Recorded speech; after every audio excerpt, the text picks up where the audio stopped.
2 दिसंबर 1984 की रात मध्य प्रदेश की राजधानी भोपाल में एक ऐसी त्रासदी हुई जिसका विश्व के औद्योगिक इतिहास में शायद ही कोई सानी मिले। भोपाल के यूनियन कार्बाइड पेस्टिसाइड प्लांट में हुए एक हादसे में लगभग 30 टन जहरीली मिथाइल आइसोसाइनेट नाम की गैस हवा में फैलने लगी और पूरे शहर को एक गैस चेंबर में तब्दील करने लगी। उस रात 6 लाख लोगों से भी ज्यादा उस जहरीली गैस के संपर्क में आए। हजारों लोगों की जानें गईं और हजारों लोग घुटन, अंधेपन और दर्द से जूझते रहे। मगर क्या आपको मालूम है उस बहादुर स्टेशन मास्टर के बारे में जिसने अपनी और अपने परिवार की जान की परवाह किए बगैर अनेकों जानें बचाईं, शायद हजारों। 2 दिसंबर की शाम गुलाम दस्तगीर, जो भोपाल के रेलवे स्टेशन पर डेप्यूटी स्टेशन सुपरिंटेंडेंट थे, कुछ जरूरी पेपरवर्क निपटाने भोपाल स्टेशन पे अपने ऑफिस पहुंचते हैं। काम ज्यादा होने की वजह से उन्हें ऑफिस में ही रात का करीब 1 बज जाता है और वो गोरखपुर मुंबई एक्सप्रेस का अराइवल चेक करने के लिए निकलते हैं।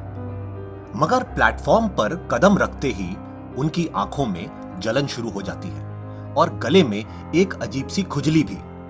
गुलाम दस्तगीर को अब तक भी यह पता नहीं चला था कि पास की यूनियन कार्बाइड फैक्ट्री में एक भयानक हादसा हो चुका है और उस फैक्ट्री से निकलने वाली अत्यंत जहरीली मिथाइल आइसोसाइनेट नाम की एक गैस हवा में फैल चुकी है और लगभग पूरे स्टेशन को अपनी खौफनाक गिरफ्त में ले चुकी है। दस्तगीर को यह भी नहीं पता था कि उनके 23 सहकर्मी, जिनमें उनके बॉस हरीश धुर्वे भी शामिल थे, इस जहरीली गैस के असर से भोपाल स्टेशन पर ही दम तोड़ चुके थे। घटना के बाद हुई तफ्तीश में पता चला था कि स्टेशन मास्टर हरीश धुर्वे को गैस लीक के बारे में पहले पता चल गया था और उन्होंने फौरन भोपाल स्टेशन की तरफ आती ट्रेनों को पहले ही रोकने की कोशिश भी की थी, मगर इस गैस के असर की वजह से वो ऐसा कर नहीं पाए और उनकी मृत्यु हो गई।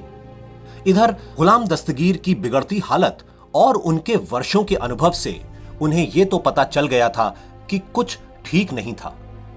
स्टेशन पर यात्रियों की तबीयत इतना बिगड़ना और खुद उन्हें महसूस होती हुई जलन ने उनको अंदाजा दे दिया था कि आसपास की हवा सांस लेने लायक नहीं रही थी। गुलाम दस्तगीर ने फौरन आसपास के रेलवे स्टेशनों जैसे विदिशा और इटारसी के सीनियर अफसरों को सूचित किया और भोपाल की तरफ बढ़ने वाली सारी ट्रेनों को तुरंत रोकने का निर्देश दिया। लेकिन हजारों यात्रियों से खचाखच भरी गोरखपुर कानपुर एक्सप्रेस पहले से ही भोपाल स्टेशन के एक प्लेटफॉर्म पर खड़ी हुई थी और उसके डिपार्चर में अब भी 20 मिनट बाकी थे। गुलाम दस्तगीर ने अपने स्टाफ को बुलाया और ट्रेन को तुरंत डिपार्चर के निर्देश दिए। जब स्टाफ ने पूछा कि हेड ऑफिस से निर्देश के बिना यह कैसे संभव होगा, तो दस्तगीर ने अपने ऊपर पूरी जिम्मेदारी लेते हुए ट्रेन को जल्दी रवाना करवा दिया और कई 100 लोगों को मौत के मुंह से निकाल लिया। लेकिन दस्तगीर का काम अभी पूरा नहीं हुआ था। भोपाल स्टेशन लगातार लोगों से भरता चला जा रहा था, क्योंकि लोग ट्रेन के जरिए जल्द से जल्द भोपाल छोड़ने की आस में स्टेशन का रुख कर रहे थे। कुछ सांस नहीं ले पा रहे थे, कुछ उल्टियां कर रहे थे और ज्यादातर आंसुओं से रो रहे थे। यह दृश्य देखकर दस्तगीर ने ड्यूटी पर बने रहने का निर्णय लिया।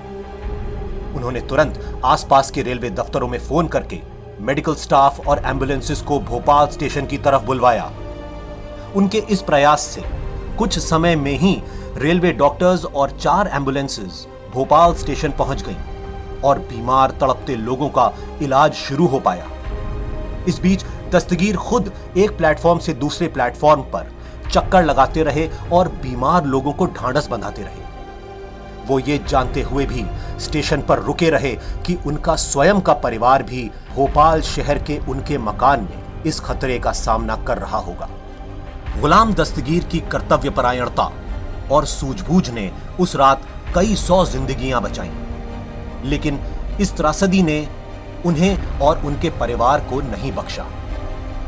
उनके 4 में से एक बेटे ने उसी रात दम तोड़ दिया और एक बेटे को आजीवन त्वचा के रोग ने घेर लिया।